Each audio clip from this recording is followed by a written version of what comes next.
Un libro, una voz presenta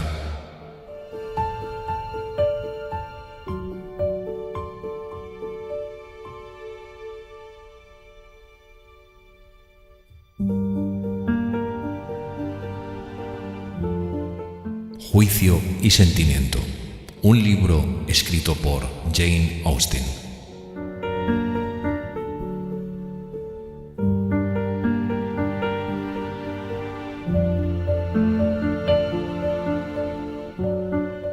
Con la voz de un servidor, Miguel Ibars.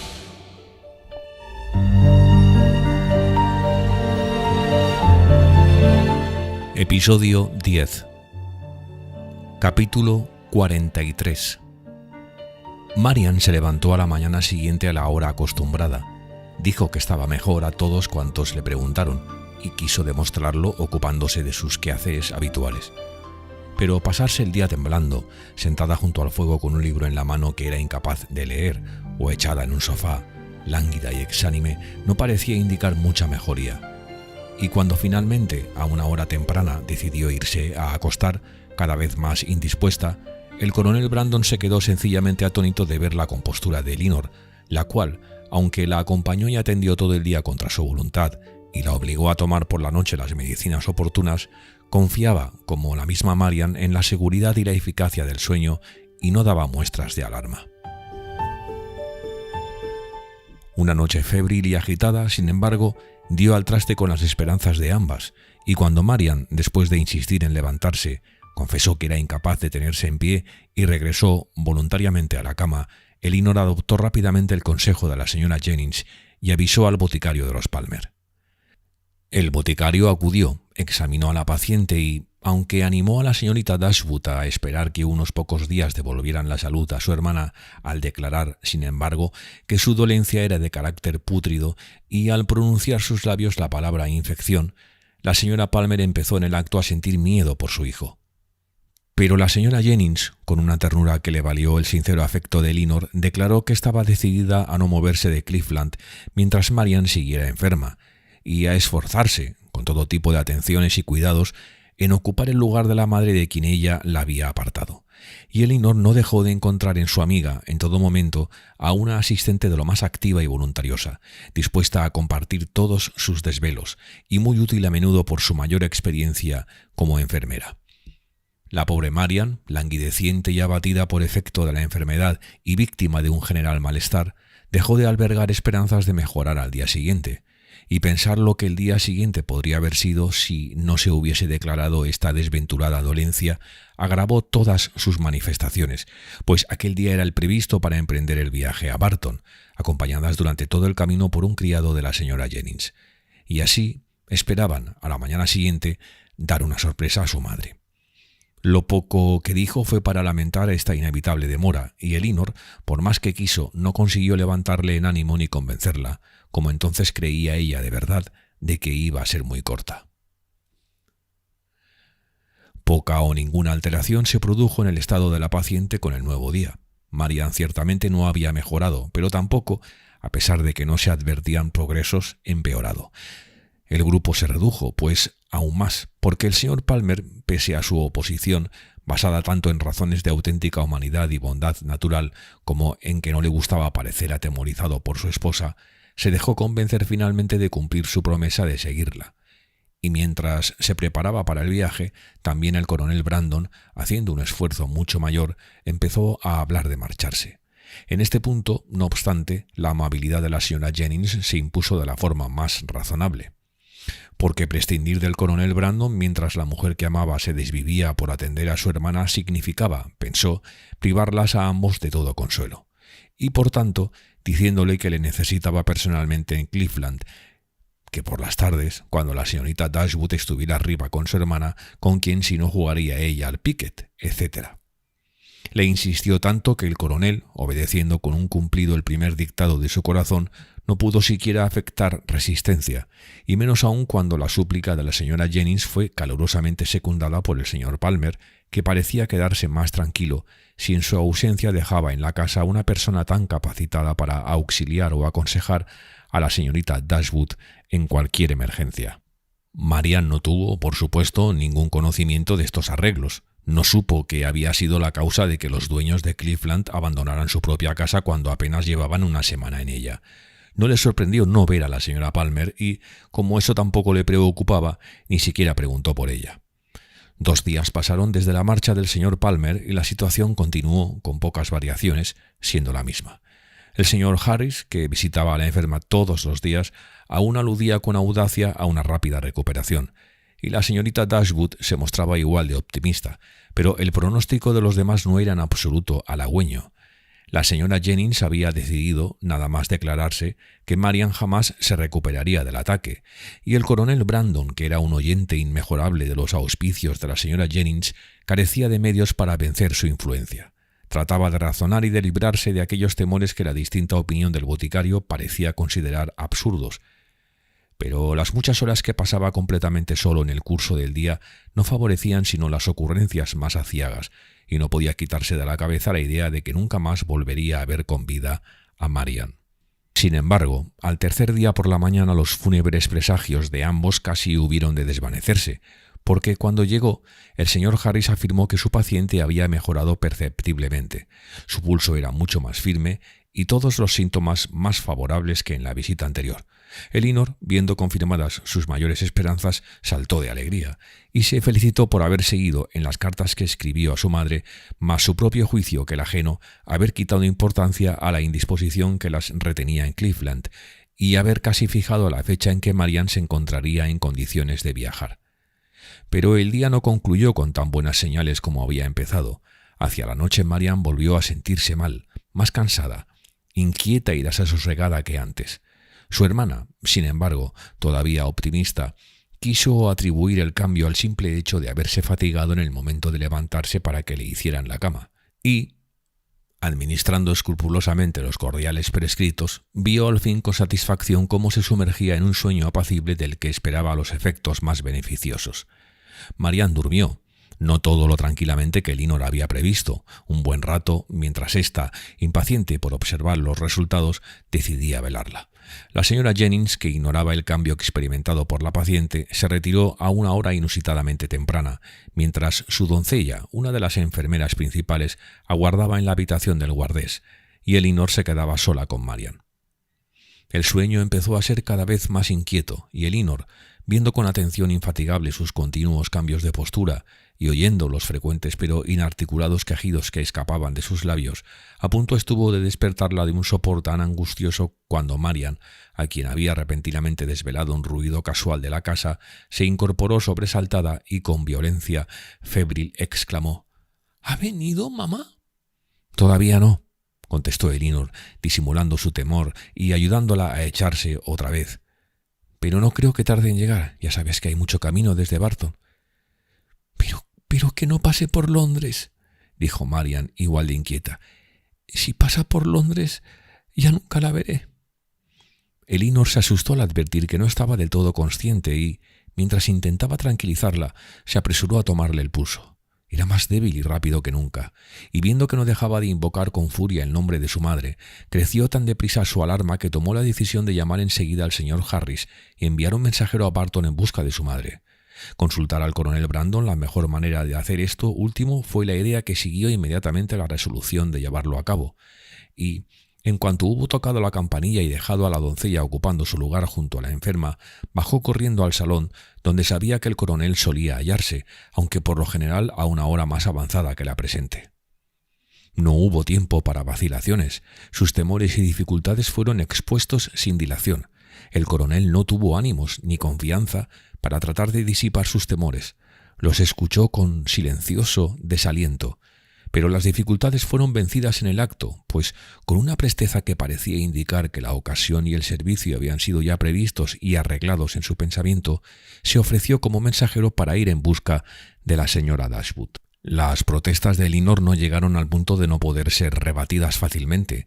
Manifestó su agradecimiento breve pero fervientemente y, mientras el coronel se ocupaba en mandar a su criado con un mensaje urgente al señor Harris y a encargar sin dilación caballos de posta, ella se puso a escribir unas líneas a su madre. En estos momentos disponer del consuelo de un amigo como el coronel Brandon, saber que su madre iba a tener su compañía, con qué gratitud se recibió. un acompañante cuyo juicio habría de servir de guía, cuya presencia habría de reconfortarla y cuya amistad quizá la tranquilizara. En la medida en que la conmoción de esta llamada de auxilio pudiera mitigarse, él, con su presencia, sus modales, su asistencia, la mitigaría. Él, mientras tanto, fueran cuales fueran sus sentimientos, actuó con todo el dominio de una conciencia firme, llevó a cabo todos los arreglos necesarios con la máxima diligencia y calculó con exactitud la fecha en que debía esperarse su regreso. No se perdió un solo momento en retrasos de ningún orden. Los caballos llegaron antes incluso de lo esperado, y el coronel, con un simple apretón de manos y una mirada muy seria, y unas breves palabras que dijo demasiado bajo y no llegaron a oídos de Elinor, subió rápidamente al carruaje. Era entonces hacia las 12, y Elinor volvió a la habitación de su hermana, dispuesta a velarla el resto de la noche y a esperar al boticario. La noche les deparó a ambas sufrimientos casi idénticos. Antes de que llegara el señor Harris, las horas pasaron entre la dolorosa vigilia y los delirios de Marian, y la inquietud más extrema de Elinor. Los temores de ésta, una vez suscitados, supieron en sus excesos toda su anterior seguridad. Y la sirvienta que la acompañaba, pues no quiso permitir que se despertara la señora Jennings, no hizo más que prolongar su tormento con atisbos de la idea que, de este caso, había tenido siempre su señora.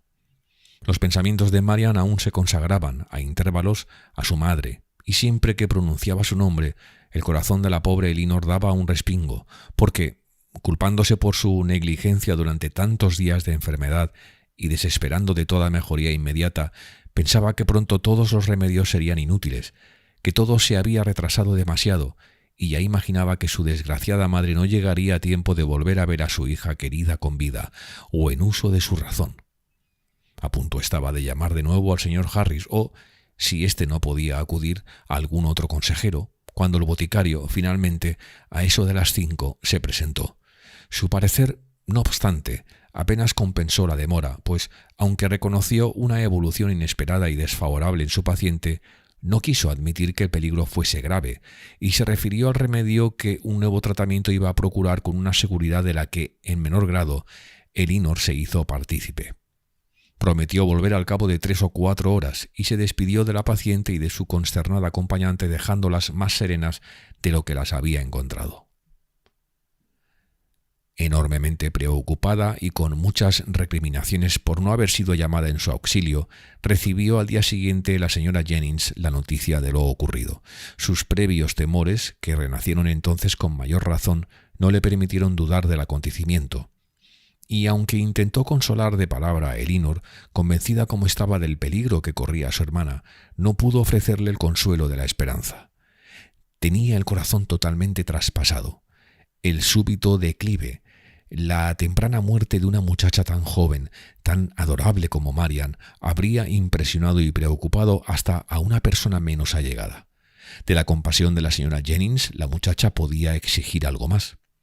Durante 3 meses había sido su compañera, estaba aún bajo su cuidado y, como se sabía, había sido muy humillada y muy infeliz. También la aflicción de su hermana, por quien sentía particular predilección, le afectaba, y en lo tocante a su madre, cuando la señora Jennings consideraba que probablemente Marian era para ella lo que Charlotte para sí misma, al condolerse de su padecimiento, lo hacía con toda sinceridad. El señor Harris llegó puntual a su segunda visita, pero sucedió que sus esperanzas de lo que la primera habría habido de producir se vieron frustradas. Las medicinas no habían surtido efecto, la fiebre no había sido cortada, y Marian seguía, solo que menos agitada, pero sin volver en sí, en un pesado sopor. Elinor, dándose cuenta al instante de todos sus temores y de mucho más, propuso solicitar otro consejo, pero el boticario lo consideró innecesario. Tenía aún otra cosa que intentar, una nueva prescripción, de cuyo éxito estaba casi tan seguro como del anterior, y su visita concluyó con palabras confiadas de aliento que llegaron al oído de la señorita Dashwood, pero no a su corazón. Elinor estaba serena, excepto cuando se acordaba de su madre, pero casi no tenía esperanzas, y siguió en este estado hasta mediodía, sin moverse apenas del lecho de su hermana, con el pensamiento vagando de una dolorosa imagen a otra, de un afligido amigo a otro, y con el ánimo extremadamente abatido por la conversación de la señora Jennings, que sin ningún recato atribuía la gravedad y el peligro de este acceso a las muchas semanas de indisposición previa que el desengaño sufrido por Marian había acarreado. Elinor no dejaba de ver todo lo que de razonable había en esa idea, y esto llevó nuevas penas a sus pensamientos. Sin embargo, hacia mediodía empezó, pero con cierta cautela, cierto temor a equivocarse, que durante algún tiempo le impidió decir nada, ni siquiera a su amiga, a creer, a suponer que podía apreciar una ligera mejoría en el pulso de su hermana. Esperó, observó y lo examinó una y otra vez, y por fin, con una agitación más difícil de encubrir con una apariencia de calma que todas sus angustias anteriores, se aventuró a comunicar sus esperanzas. La señora Jennings, aunque se vio obligada tras el examen a admitir una recuperación provisional, intentó que su joven amiga no se dejase llevar por la idea de su continuidad, y Elinor, atenta a toda admonición de recelo, se dijo también a sí misma que no debía hacerse ilusiones. Pero era demasiado tarde. La esperanza ya se había apoderado de ella, y notando todo su turbador aleteo, se inclinó sobre su hermana para ver. No sabía qué. Pasó media hora, y el favorable síntoma persistía milagrosamente. Surgían otros incluso que lo confirmaban. Su aliento, su piel, sus labios, todo la halagaba con indicios de restablecimiento, y los ojos de Marian, aunque lánguidos, la miraban de una forma racional. El temor y la esperanza se la disputaban ahora a partes iguales, y no le dejaron respirar ni un momento hasta que a las 4 llegó el señor Harris. Entonces su enhorabuena por una recuperación que superaba incluso sus expectativas le dio fuerza y consuelo y le hizo derramar lágrimas de alegría. Marian estaba claramente mejor en todos los aspectos, y el señor Harris dictaminó que se hallaba del todo fuera de peligro. La señora Jennings, quizá satisfecha con la justificación parcial de los presentimientos a que habían dado pie las últimas horas de alarma, se permitió confiar en este dictamen y admitió con indisimulada alegría y pronto con inequívoco entusiasmo la probabilidad de un completo restablecimiento. Elinor no podía sentirse entusiasmada. Su dicha era de otra clase y podía manifestarse de muchas formas, pero no con alegría. Marian, de vuelta a la vida, a la salud, a sus amigos, a su amantísima madre, era una idea que henchía su pecho de sensaciones de exquisito alivio, y lo ensanchaba en ardiente gratitud, pero no condujo a demostraciones exteriores de júbilo, ni a palabras, ni a sonrisas. Lo único que anidaba en el seno de Elinor era satisfacción, firme y callada satisfacción. Estuvo al lado de su hermana, con escasas interrupciones, toda la tarde, calmando todos los temores, satisfaciendo todas las preguntas de su debilitado espíritu, prodigando todos los remedios y observando casi cada gesto, cada suspiro. La posibilidad de una recaída acudía, por supuesto, algunas veces a su pensamiento, y con ella el recuerdo de la inquietud, pero cuando vio, en sus frecuentes y minuciosos exámenes, que persistían todos los síntomas de recuperación y que Marian se sumergía a las 6 en punto en un sueño tranquilo, acompasado y en todas sus apariencias pacífico, acalló todas sus dudas. Empezaba a acercarse la hora prevista para el regreso del coronel Brandon. Elinor esperaba que a las 10, o al menos no mucho más tarde, su madre iba a poder librarse de la terrible incertidumbre que en aquellos momentos habría de estar experimentando en el curso del viaje. Y también el coronel, quizá a él no cabía compadecerle menos. Oh, qué despacio corrían las horas que aún los mantenían en la ignorancia. A las 7, dejando a Marian todavía en un dulce sueño, se reunió con la señora Jennings en el salón para tomar el té. Las lágrimas la habían privado del desayuno y, a la hora de cenar, su giro repentino le había impedido comer mucho, por lo que este refrigerio, con las felices sensaciones que lo precedían, fue ahora muy bien recibido. La señora Jennings habría querido convencerla, cuando hubo terminado, de descansar un poco antes de que llegara su madre, y de que le dejara a ella ocupar su lugar junto a Marian. Pero Elinor no sentía en esos momentos ninguna sensación de fatiga, ni se veía capaz de dormir, y no quería apartarse de su hermana ni un instante de más. La señora Jennings la acompañó, finalmente, a la habitación de la enferma, a fin de asegurarse que todo seguía su buen curso, y allí volvió a dejarla con su responsabilidad y sus pensamientos, mientras ella se retiraba a sus aposentos a escribir cartas y descansar. La noche fue fría y tormentosa. El viento aullaba en torno a la casa, y la lluvia golpeaba las ventanas. Pero Elinor, toda felicidad en su interior no se alteró. Marian dormía entre las ráfagas y los viajeros. A ellos les aguardaba una valiosa recompensa que retribuiría todos los contratiempos. El reloj dio las 8. Si hubiera dado las 10, Elinor habría tenido la certeza de haber oído en aquel momento un carruaje que se acercaba a la casa, y tan convencida quedó de haberlo oído, a pesar de que era casi imposible que hubieran llegado ya, que se encaminó hacia el gabinete anejo y abrió una contraventana para cerciorarse de lo que realmente ocurría. Vio enseguida que sus oídos no la habían engañado. El brillo de las antorchas de un carruaje estuvo inmediatamente a la vista. Por su luz incierta creyó distinguir que lo tiraban 4 caballos, y esta circunstancia, además de indicarle hasta qué punto se había asustado su pobre madre, explicó en cierto modo la causa de esta rapidez tan inesperada. Elinor jamás había tenido tantas dificultades para conservar la calma como en este momento. Saber lo que su madre debía estar padeciendo mientras el coche se detenía en la puerta. Sus dudas, su miedo, quizá su desesperación, y saber lo que ella tenía que decirle. Así era imposible conservar la calma. No podía hacer otra cosa que apresurarse, y, por lo tanto, después de ir a buscar a la doncella de la señora Jennings para que se quedara con su hermana, bajó corriendo a la planta inferior. El ajetreo que se oía en el vestíbulo, mientras ella cruzaba una antesala intermedia, le confirmó que ya habían entrado en la casa. Aceleró el paso hacia el salón, entró en él, pero allí solo estaba Willoughby. Capítulo 44. Elinor, al verle, retrocedió con gesto horrorizado, obedeciendo el primer impulso de su corazón, y en el acto se dio la vuelta dispuesta a salir de la sala. Su mano estaba ya en el pomo cuando su movimiento fue interrumpido por el paso rápido de Willoughby, quien, con una voz imperativa más que suplicante, le dijo: «Señorita Dashwood, le pido media hora, 10 minutos. Concédamelos». «No, señor», repuso Elinor enérgicamente. «No voy a concedérselos. No puede tener usted nada que decirme. Los criados, supongo, han olvidado decirle que el señor Palmer no está en casa».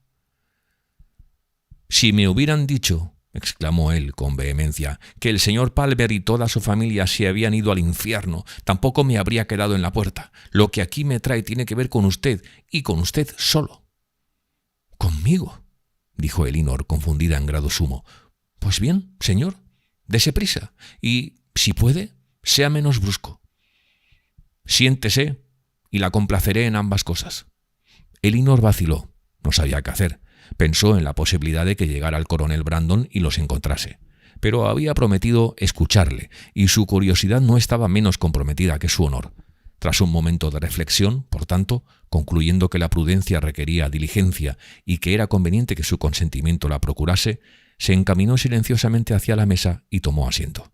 Willoughby se sentó en la silla de enfrente, y pasó medio minuto sin que ninguno de los dos dijera nada. «Le ruego que se dé prisa, señor mío», dijo Elinor, intranquila. «No tengo tiempo que perder». La actitud del joven era de profunda meditación y pareció no haberla oído. «Su hermana», dijo bruscamente un momento después, «está fuera de peligro. Me lo ha dicho el criado. Loado sea Dios, pero ¿es verdad? ¿Es realmente verdad?» Elinor no quiso contestar. Él repitió la pregunta aún más impaciente. «Por el amor de Dios, dígamelo, ¿está fuera de peligro o no?» «Creemos que sí». Willoughby se levantó y empezó a dar vueltas. «Si lo hubiera sabido media hora antes». «Pero, puesto que estoy aquí», dijo con denodado vigor mientras volvía a sentarse, «¿qué importa ya? Por una vez, señorita Dashwood, quizás sea la última. Alegrémonos juntos, hoy me sobran motivos para estar alegre. Dígame honradamente», un color aún más intenso iluminó sus mejillas, «¿qué le parezco más, un loco o un bellaco?» Elinor le miró más perpleja que nunca. Empezaba a pensar que estaba bebido. No cabía entender de otra forma lo insólito de esta visita, de estos modales, y con esta impresión se levantó rápidamente y diciendo: «Señor Willoughby, le aconsejo que vuelva usted inmediatamente a Combe. No puedo entretenerme más. Sean cuales fueren los asuntos que le hayan traído hasta mí, mañana podrá exponerlos más tranquilamente y con mayor claridad». «La comprendo», dijo él con una sonrisa expresiva y una voz perfectamente templada. «Sí, estoy muy bebido. He tomado una pinta de cerveza negra con unos fiambres en Marlborough y por lo visto se me ha subido a la cabeza». «¿En Marlborough?», exclamó Elinor, que cada vez comprendía menos lo que estaba pasando. «Sí. Salí de Londres esta mañana a las 8 y desde esa hora solo he bajado del coche 10 minutos para tomar un bocado en Marlborough». El firme ademán y la mirada inteligente que acompañaron estas palabras convencieron a Elinor de que, por muy imperdonable que fuera la locura que le había llevado a Cleveland, no había sido obra de una intoxicación. Tras una reflexiva pausa, dijo: «Señor Willoughby, tendría usted que pensar, como yo ciertamente pienso, que, después de lo sucedido, que venga usted aquí de esta manera, imponiéndome su presencia, merece una explicación muy particular. ¿Cuál es, pues? ¿Qué es lo que se propone?» «Pretendo», replicó el joven, serio y decidido, «que, si es posible, me odie usted un poco menos de lo que me odia ahora. Pretendo decirle algo que pueda en cierto modo excusar, que pueda de alguna forma explicar lo ocurrido. Quiero abrirle mi corazón, quiero convencerla a usted de que, si siempre he sido un cabeza hueca, no siempre he sido un rufián, para que de esta forma su hermana, pueda, por así decirlo, perdonarme». «¿Para eso ha venido realmente?» «Le doy mi palabra», fue su respuesta, efusiva como habría sido la del antiguo Willoughby, y Elinor creyó, a pesar de sí misma, que hablaba con sinceridad. «Si eso es todo, puede darse ya por satisfecho, porque Marian hace ya tiempo que le ha perdonado». «¿Lo ha hecho?», exclamó el joven con el mismo tono de impaciencia. «Entonces me ha perdonado antes de lo que habría debido, pero ahora volverá a hacerlo, y con mayor fundamento. Y ahora, ¿querrá escucharme?» Elinor asintió con un gesto. «No sé», dijo tras una pausa que la dejó a ella tan expectante como a él meditabundo, «qué explicación habrá usted dado al comportamiento que tuve con su hermana, ni qué diabólicos designios pueda haberme atribuido. Tal vez sea difícil conseguir que piense usted mejor de mí, pero el esfuerzo vale la pena y ahora lo sabrá todo. Cuando empecé a intimar con su familia, yo no tenía otra idea de estas relaciones que era de pasar, mientras durase mi obligado periodo de estancia en Devonshire, el tiempo agradablemente, más agradablemente que en cualquier ocasión anterior. Su hermana, con sus personales encantos y sus atractivos modales, no podía menos que complacerme, y casi desde el primer momento su forma de tratarme fue... es desesperante recordar cómo fue y cómo era ella, y ver cuán insensible ha sido mi corazón. Pero al principio, debo confesarlo, todo aquello solo halagaba mi amor propio. Yo no pensaba en su felicidad, buscaba únicamente mi propia diversión, sabiendo que daba pie a ciertos sentimientos con los que nunca he tenido muchos reparos en condescender. Procuré, en fin, por todos los medios, serle yo también agradable, sin propósito alguno de corresponder a su afecto. La señorita Dashwood, mirándole con el más profundo desprecio, le interrumpió, diciendo: «No creo que haya más que decir, señor Willoughby, nada que yo tenga que escuchar. Después de este comienzo, nada bueno puede venir. Ahórreme el tormento de seguir escuchándole». «Insisto en que lo oiga todo», repuso Willoughby. «Mi fortuna nunca fue muy crecida y, siendo por naturaleza derrochador, siempre he tenido por costumbre alternar con gente de mayor renta que yo. Desde que cumplí la mayoría de edad, incluso desde antes, mis deudas aumentaban año tras año, y aunque la muerte de mi anciana prima, la señora Smith, habría podido librarme de ellas, siendo la ocasión, sin embargo, incierta y posiblemente remota, durante algún tiempo vine acariciando el proyecto a fin de restablecer mis circunstancias, de casarme con una mujer rica. Enamorarme de su hermana, pues, no figuraba en mis planes. Y con una crueldad, una bajeza y un egoísmo para los que ni siquiera una mirada suya de desprecio o de indignación, señorita Dashwood, puede ser censura suficiente, hice cuanto supe por atraerme un interés al que no tenía intención de corresponder. Sin embargo, incluso en este cuadro de interesada vanidad, una cosa puede decirse en mi favor, y es que desconocía el alcance de la afrenta que estaba urdiendo, porque entonces yo no sabía lo que era el amor. Pero, ¿lo he sabido alguna vez? Bien cabe dudarlo, pues si hubiera amado de veras, ¿habría podido sacrificar mis sentimientos a la vanidad, a la avaricia? O, aún más, ¿habría podido sacrificar los suyos? Esto es, sin embargo, lo que he hecho. Para evitar una relativa pobreza, de cuyos horrores me habrían privado su cariño y su compañía, he perdido, ascendiendo a la riqueza, todo cuanto habría podido hacer de ella una bendición. «Entonces», dijo Elinor un poco ablandada, «¿es cierto que una vez se enamoró de ella?» «Pensar que resistí tales encantos que desprecié aquella ternura. ¿Hay en la tierra un solo hombre capaz de hacer algo así?» «Sí». Poco a poco y sin darme cuenta me sorprendí a mí mismo tomándole cariño, y las horas más felices de mi vida fueron las que pasé a su lado creyendo que mis intenciones eran enteramente honorables y mis sentimientos libres de culpa. Pero incluso entonces, cuando estaba completamente determinado a declararme, me permití, sin el menor decoro, aplazar día tras día el momento de hacerlo, por mi escasa inclinación a establecer un compromiso en unas circunstancias que seguían siendo, para mí, tan embarazosas. No voy a justificarme ahora. No voy a detenerme en este punto para que usted se recree en los reparos absurdos, más que absurdos, de quien no quiere comprometer su palabra cuando ya ha comprometido su honor. Los hechos han demostrado que fui tan taimado como necio, al labrarme con tal tenacidad la ocasión de convertirme para siempre en un hombre despreciable y desdichado. Pero finalmente tomé una decisión. Decidí que, en el primer momento en que pudiera verla a solas, justificaría las atenciones constantes que le había prodigado y declararía sin tapujos aquel afecto que con tanto esfuerzo me había ya dedicado a manifestar. Pero, mientras tanto, en el transcurso de las horas escasas que habrían de anteceder a la oportunidad de hablar con ella en privado, sucedió algo que por desgracia acabaría con toda mi determinación y, con ella, con toda mi paz. Se descubrió algo. Entonces vaciló, mirando al suelo. La señora Smith había sido informada, no sé por quién, supongo que por algún pariente lejano que intentaba apartarme de su favor, de un asunto, de una relación, pero ahora sobran las explicaciones, añadió, mirándola ruborizado y en actitud de súplica. Probablemente lo sabe usted todo, en su discreción desde hace tiempo. Sí, dijo Elinor, también enrojeciendo y endureciendo de nuevo su corazón para no compadecerse de él. Lo sé todo, y confieso que no alcanzo a comprender cómo puede usted justificar en modo alguno su culpabilidad en este terrible asunto.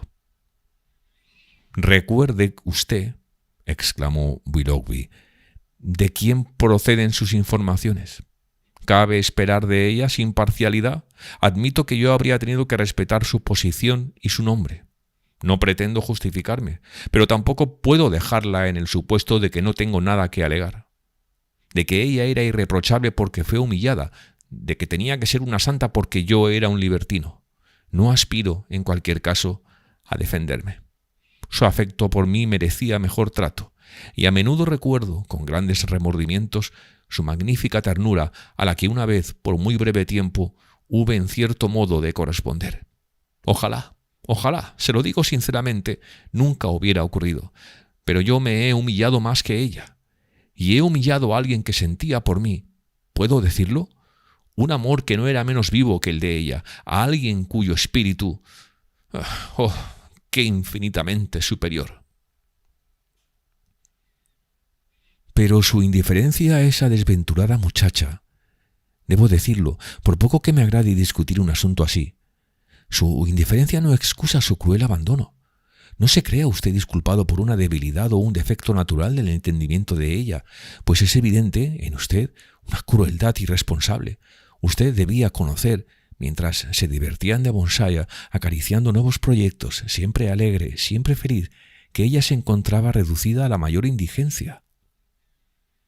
Le doy mi palabra de que yo no lo sabía, repuso el joven con firmeza. No me acordaba de que había olvidado darle mis señas, y con un poco de sentido común ella habría podido averiguarlas. En fin, señor, ¿y qué dijo la señora Smith? Inmediatamente me reprochó la ofensa, y puede suponer cuál no sería mi confusión. Su vida pura, sus ideas convencionales, su ignorancia del mundo, todo estaba en mi contra. No podía negar lo sucedido, e inútiles fueron todos mis intentos por atenuarlo. Creo que estaba predispuesta a dudar de la moralidad de mi conducta en general y además muy descontenta con la poca atención, el poquísimo tiempo que le había dedicado en aquella visita. En pocas palabras, todo terminó en una definitiva ruptura. Yo habría podido salvarme de un solo modo. En el extremo de su moralidad, pobre mujer se ofreció a olvidar lo ocurrido si me casaba con Eliza. Eso era imposible, y fui formalmente proscrito de su favor y de su casa. Después de esto, aquella noche, mi última noche en aquella casa, estuve meditando qué camino habría de seguir en el futuro. La lucha fue terrible, pero no duró mucho. Mi afecto a Marian, mi total convencimiento de su amor por mí, nada de eso era suficiente para dominar aquel terror a la pobreza o para desterrar aquellos prejuicios sobre la necesidad de riquezas a los que la naturaleza me había inclinado y que la sociedad había fortalecido con sus extravagancias. Tenía motivos para creer que conseguiría sin dificultad, si me proponía cortejarla, a mi actual esposa, y me persuadí de que ese era, por prudencia, mi único remedio. Una triste escena me aguardaba, pese a todo, antes de poder abandonar Devonshire. Aquel mismo día me había comprometido a cenar en su casa, señorita Dashwood. Necesitaba, pues, una excusa para deshacer el compromiso. Mucho dudé si debía hacerlo por escrito o personalmente. Creía que ver a Marian sería terrible e incluso dudaba de que, al verla, pudiera seguir la decisión que había tomado. En este punto, sin embargo, subestimé mi propia largueza de ánimo, como los hechos revelaron. Porque fui a verla y la vi desdichada y desdichada la dejé, con la esperanza de no volver a verla nunca más. «Pero, ¿por qué fue usted a casa, señor Willoughby?», dijo Elinor en tono de reproche. «Con una nota habría satisfecho todos sus propósitos. ¿Qué necesidad había de ir en persona?». Mi orgullo lo consideró necesario. No podía permitir que mi partida despertase sospechas en ustedes o en el resto de la vecindad de lo que había ocurrido con la señora Smith. Decidí, pues, visitarlas de camino a Honiton. Pero ver a su querida hermana fue, en efecto, terrible. Y, para colmo, la encontré sola. Ustedes habían salido, no sé a dónde. La noche anterior, al marcharme, me hallaba tan firme y absolutamente resuelto a obrar con rectitud. Unas cuantas olas la habrían unido a mí para siempre. Recuerdo qué feliz, qué contento estaba aquella noche al volver a Allenham, satisfecho conmigo mismo, a gusto con el mundo entero. Pero luego, en la que sería la última vez que la viera como su amigo, fui a ella con un sentimiento de culpa ante el que casi sucumbe toda mi capacidad de fingir. Su pena, su desilusión, su enorme quebranto cuando le dije que tenía que irme de Devonshire tan rápidamente. Nunca los olvidaré. Y todo con tanta fe, tanta confianza en mí. ¡Oh, Señor! ¡Qué inicuo bellaco fui! Hubo una pausa de unos momentos. Elinor fue la primera en hablar. ¿Le dijo usted que iba a regresar pronto? No sé lo que le dije, respondió con impaciencia. Sin duda menos de lo que debía al pasado, y con toda probabilidad mucho más de lo que justificaba el futuro. No puedo pensar en ello. No serviría de nada. Y luego su madre, que me torturó aún más, con toda su amabilidad y su confianza. Gracias a Dios que todo eso me torturó. Me hizo sentir muy desgraciado, señorita Dashwood, y no puede imaginarse qué alivio siento al recordar mi desgracia. Hace tal remordimiento la estúpida, la abyecta locura de mi corazón que todo cuanto he sufrido por su causa se ha vuelto ahora triunfo y algazara. En fin, me marché, abandoné todo cuanto quería, en pos de quien solo contaba, a lo sumo, con mi indiferencia. Solo en mi carruaje, el camino a la ciudad se me hizo tan tedioso, sin nadie con quien hablar. Mis pensamientos eran tan alegres, mis perspectivas tan felices, y el recuerdo de Barton, un bálsamo. Oh, sí, fue un magnífico viaje. Se interrumpió. «¿Y bien, señor?», dijo Elinor, que, sin dejar de compadecerle, sentía cada vez más deseos de verle partir. «¿Algo más?». «¿Algo más? Sí. ¿Ha olvidado usted lo que pasó en Londres? ¿Aquella carta infame? ¿Se la enseñó?». «Sí. Leí cada una de las notas que se escribieron». «Cuando recibí la primera, lo que fue inmediatamente, pues en todo aquel tiempo yo nunca dejé de estar en la ciudad, no puedo describir, como suele decirse, mis sentimientos. Y para decirlo más llanamente, demasiado quizá para suscitar la emoción, me sentí muy, muy mal. Cada frase, cada palabra era, para usar el trillado símil que prohibiría, si estuviera presente su querida autora, una puñalada en mi corazón. Saber que Marian estaba en Londres tuvo el efecto, sin salirnos del mismo estilo, de un rayo fulminante. Rayos y puñaladas. ¿Cómo me habría reprendido? Su gusto, sus opiniones, creo que los conozco mejor que los míos, y tenga por seguro que me son más queridos.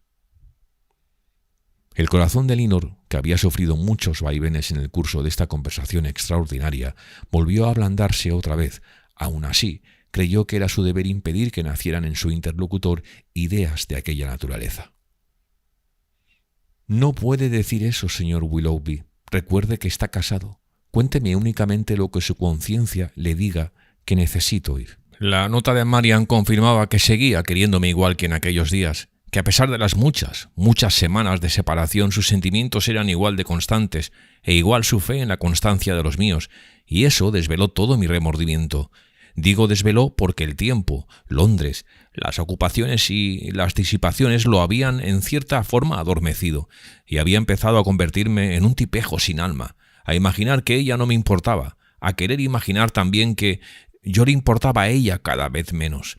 Me estaba acostumbrando a creer que nuestras relaciones habían sido un puro esparcimiento, una nadería, y me encogía de hombros para demostrarlo, y acallaba todas las acusaciones. Dominaba todos los escrúpulos diciéndome en silencio de vez en cuando: «Seré feliz el día en que me digan que se ha casado». Pero aquella nota me hizo conocer mejor mis sentimientos. Vi que la quería a ella infinitamente más que a cualquier otra mujer, y me di cuenta de que la estaba tratando de un modo vergonzoso. Pero entonces estaba ya todo dispuesto entre la señorita Grey y yo. Volverse atrás era imposible. Mi único remedio era evitarlas a ustedes dos. No respondí a Marian, intentando por este medio no atraer más su atención, y durante un tiempo estuve incluso resuelto a no poner los pies en Berkeley Street. Pero finalmente, pareciéndome más inteligente afectar un aire de relación fría y ordinaria, una mañana estuve esperando a que salieran de casa y dejé mi tarjeta. Estuvo esperando a que saliéramos. Llegué a hacer eso, sí. Se sorprendería de saber cuántas veces me quedé esperando, cuántas veces estuve a punto de cruzarme con ustedes. En más de una tienda he entrado para escapar a su visita, cuando pasaba su coche. Yo vivía en Bond Street, y desde allí raro era el día en que no viera bien a la una, bien a la otra, y solo una vigilancia atenta y constante, un deseo que a todos se imponía de apartarme de su camino, pudo tenernos tanto tiempo separados. Evité cuanto pude a los Middleton y a todas las personas que pudieran pertenecer a nuestro círculo común. Sin embargo, un día, ignorando que se hallara en la ciudad, me tropecé con Sir John el día de su llegada, el día después de mi visita a casa de la señora Jennings. Me invitó a una fiesta, a un baile en su casa aquella noche. Si no me hubiera dicho, para animarme, que usted y su hermana estarían allí, apenas habría vacilado en exponerme a asistir. A la mañana siguiente llegó otra breve nota de Marian, una nota aún cariñosa, sincera, llena de inocencia y confianza, de todo cuanto hacía más detestable mi conducta. No pude responderla. Lo intenté, pero no se me ocurría ni una sola frase. Creo, sin embargo, que no dejé de pensar en ella un solo momento del día. Si puede usted apiadarse de mí, señorita Dashwood, apiádese de la situación en que me hallaba entonces. Con el pensamiento y el corazón consagrados a su hermana, me veía forzado a representar para otra mujer el papel de un feliz enamorado. Estas 3 o 4 semanas fueron las peores de mi vida, y al final, no necesito decírselo, no hubo más remedio y nos encontramos. Y qué dulce presencia quise ignorar, qué noche de agonía, Marian a un lado, hermosa como un ángel, diciendo mi nombre con aquella voz. Dios bendito, tendiéndome su mano, pidiendo una explicación con aquellos ojos hechizados que no dejaban de observar el evidente razonamiento de mi rostro. Y Sofía, al otro lado, celosa como un demonio, con la mirada puesta en... Bueno, ¿qué importa ahora? Ya todo ha terminado. ¡Qué noche! Huí a la primera ocasión, no sin ver antes el dulce rostro de Marian cubierto de una palidez mortal. Esa fue la última visión que tuve de ella. Así la vi por última vez. ¡Qué horrendo espectáculo! Hoy, sin embargo, cuando la creía agonizante, fue para mí casi un alivio pensar que yo conocía la impresión que iba a causar a quienes fueran los últimos en verla con vida. A lo largo de todo el camino la tuve presente, ni por un momento dejé de ver ese mismo semblante, ese mismo color. Siguió una pausa que dio pie a las cavilaciones de ambos. Willoughby acabó levantándose y exclamó: «En fin, démonos prisa y partamos. ¿De verdad su hermana se encuentra mejor? ¿De verdad está fuera de peligro?» «Así nos lo han asegurado». «¿Lo sabe ya su madre?» «Ella, que adora a Marian». «Pero su carta, señor Willoughby, ¿olvida usted la carta que escribió? ¿No tiene nada que decir sobre ella?» «Sí, aquella carta. Ya sabrá que su hermana volvió a escribirme justo a la mañana siguiente. Ya sabe lo que decía. Yo estaba desayunando en casa de los Ellison y allí me enviaron su carta, junto con otras, desde mi residencia. Pero resultó que Sofía se fijó en ella antes que yo, y su tamaño, la elegancia del papel, la letra, todo levantó sus sospechas inmediatamente. Alguna vaga noticia había llegado a sus oídos de mi relación con una joven de Devonshire, y lo que había presenciado la noche anterior le había dado a entender quién era la joven, con lo que se puso más celosa que nunca. Adoptando, pues, ese aire juguetón que es una delicia en una mujer si uno la ama, abrió inmediatamente la carta y la leyó. Su impudicia se llevó su merecido. Leyó la fuente de su desdicha, y su desdicha habría podido soportarla, pero su furia, su rencor, a todas luces había que calmarlos. En fin, ¿qué le parece el estilo epistolar de mi mujer? Delicado, tierno, genuinamente femenino, ¿verdad? Su mujer. Pero la carta era de su puño y letra. Sí, pero mi único mérito fue el de copiar servilmente unas líneas que me avergonzaba firmar. El original fue todo obra suya, obra de sus felices pensamientos y de su gentil retórica.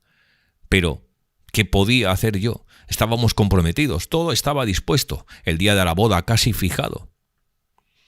Estoy diciendo necedades, preparativos, el día de la boda. Para ser franco, yo necesitaba su dinero, y en una situación como la mía había que hacer cualquier cosa para evitar una ruptura. Y, al fin y al cabo, ¿en qué iba a influir mi reputación a ojos de Marian y de sus amigos el estilo en que se expresara mi respuesta? Solo podía obedecer a un propósito, y mi propósito era declarar mi villanía, y para eso tanto daban las zalamerías que las bravatas.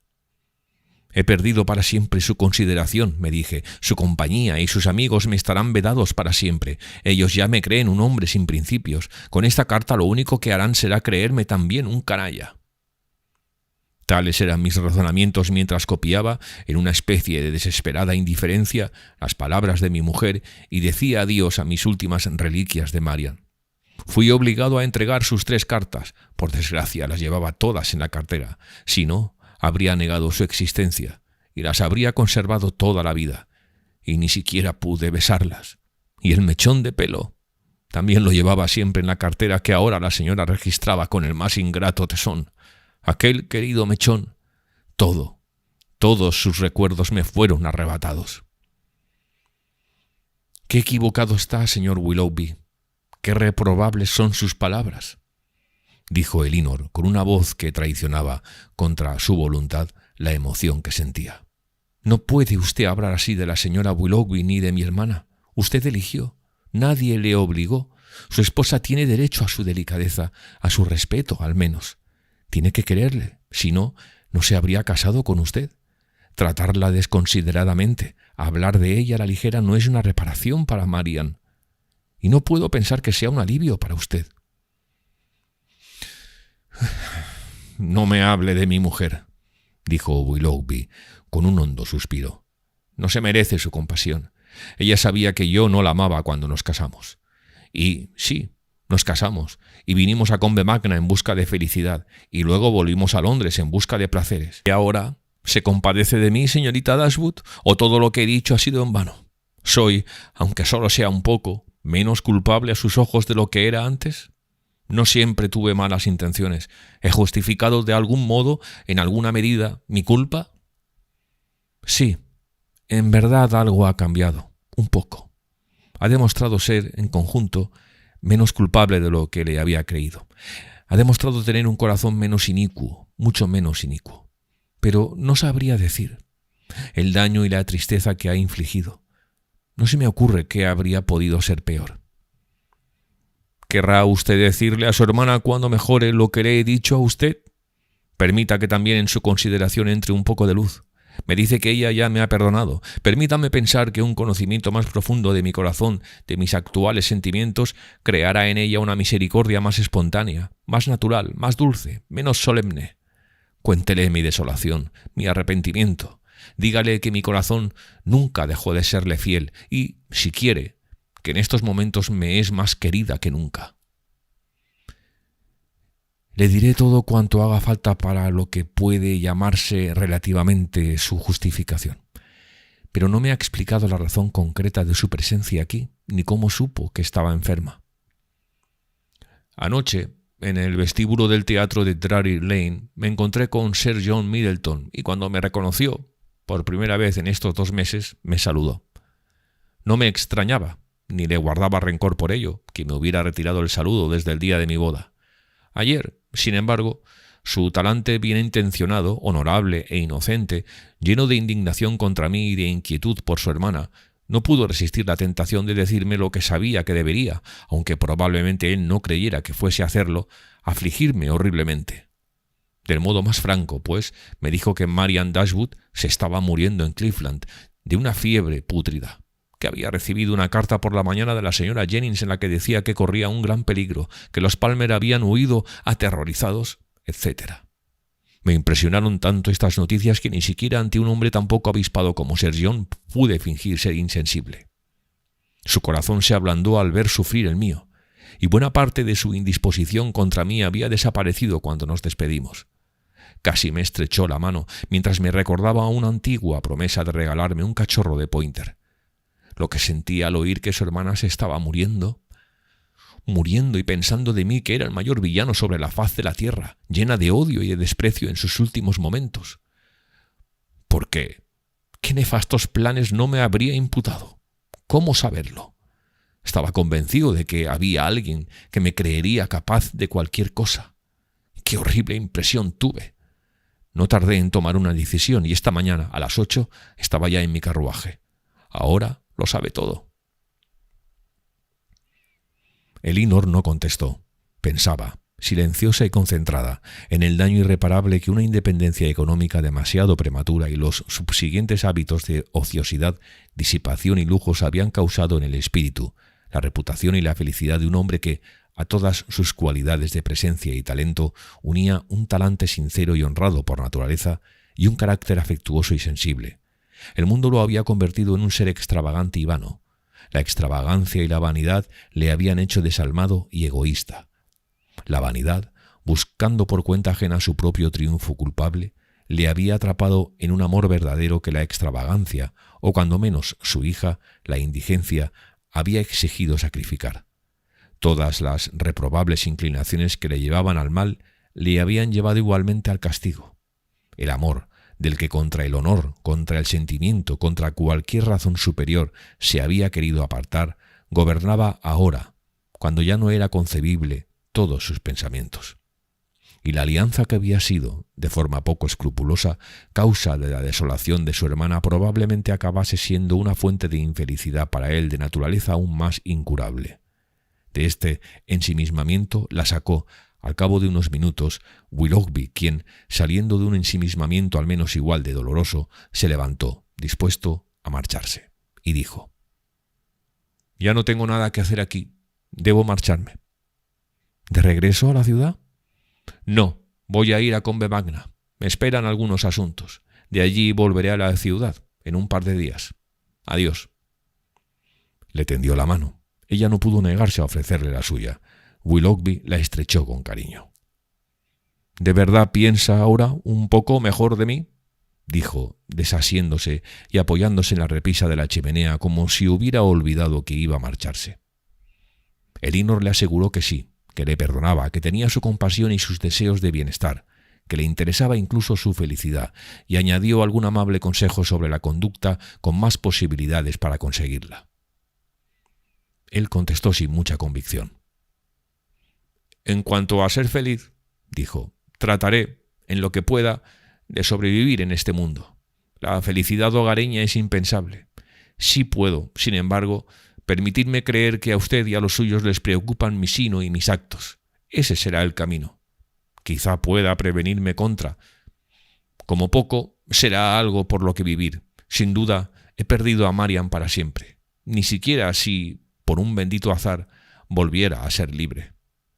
Elinor le interrumpió, recriminándole. En fin, contestó Willoughby, una vez más, adiós. Viviré ahora con un solo temor. ¿A qué se refiere? El temor a la boda de su hermana. Sí he equivocado. Usted la ha perdido ya y nunca podrá perderla otra vez. Pero será de otro hombre, y ese hombre, si tuviera que ser el que, de todos, más desafecto me inspira. Pero no voy a seguir robándole toda su compasión y buena voluntad. No quiero que crea que donde más he perjudicado menos puedo perdonar. Adiós. Que Dios la bendiga. Y con estas palabras salió, casi corriendo, de la habitación.